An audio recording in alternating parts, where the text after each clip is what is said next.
I want to talk today about designing a vegetable garden. This particular area that we're looking at right here is 125 feet this way, and it's 140 foot long. Now this has been my vegetable garden for over 20 years. It's about a third of an acre. And the way I've always done this is the way I've seen everybody else do it. We'd come out here and once a year and take the tractor, till it up, hair it up, and then we'd add our compost in, and I'd plant our garden. And then when the garden's over with, we'd come out here and hair it up. The problem I have is if I want to plant some stuff a little later on to keep some things going, it's not really designed to be able to do that. And this year down at the Sunbelt Expo in Moultrie, we put a gardening area down there the same size as this is. Well, I designed it so it would be friendly for the people to come through there so they could walk around and be interactive and they could see what was going on.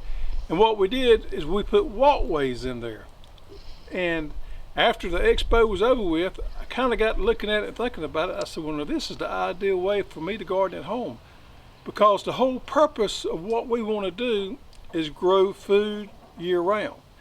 So if you're just growing one crop or two crops and you're going to be through with it after that, well, the way we've done it here in the past with these rows, it's not necessarily too bad of a way of doing it. But that's not what we're after. We're after being able to stage things along and keep things growing. So what I'm going to do is I'm going to transform this area here that I've always used into a different scenario where we've got the walkways and it's a little more interactive and it's a lot more easier to garden. We're going to be able to use smaller equipment. We've always used our walk behind tiller and our wheel hoe, but this way it's going to be easier to manage with just a walk behind tiller and a wheel hoe and a wheelbarrow. So what we did is we designed this thing so we got a walkway down the middle here, and we got it drawn off on paper here.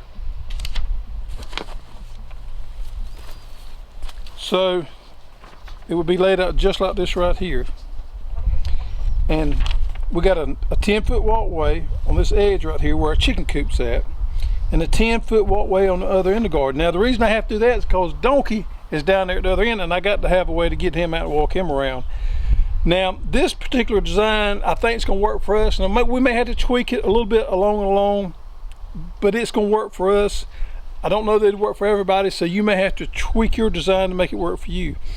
But as you come into the garden there, we'll have our raised beds right here.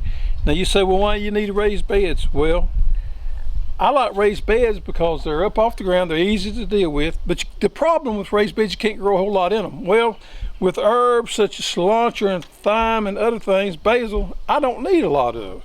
So it's perfect to grow those in raised beds. So we're going to have raised beds here, and we're going to have some bigger areas on this side over here. Now this areas over here measure ought to be 57.5 by 30. And what we'll probably end up doing over here is putting some asparagus bed maybe in right there, and some blackberries, and maybe some blueberries. And these other little plots here are 24.5 by 36. And what this will do is give us a chance to rotate out our crops and to stage things along. So if we got something coming to maturity right here, we can plant something 2 or 3 weeks later right here and have it coming on next. And then we can add the compost and plant as we need to in these smaller areas. And these walkways is going to give us access to get in there and harvest those crops without messing up other crops. The problem I've had in the past is if I planted watermelons and I had tomatoes, well, I couldn't get in there when my tomatoes was gone to do away with them because my watermelons was in the way. So breaking it up in these blocks, I think it's going to be perfect. Now what we did down at the expo is we also put a garden shed in the middle of it, and that worked out great because all the tools were centrally located in that garden shed, so it was easy to get to. We may end up doing that a little later, probably not right now. Another thing that I'd recommend is having your greenhouse real close by to your garden area. Now my greenhouse is about 30-40 feet up this way, and it doesn't need to be any further than that from your garden, so you can move stuff around real easy. So we're going to break it up in blocks. We're going to run all our irrigation in the walkways. And we're going to do that to keep them out of the plots so we don't get into any lines when we're in there tilling or whatever.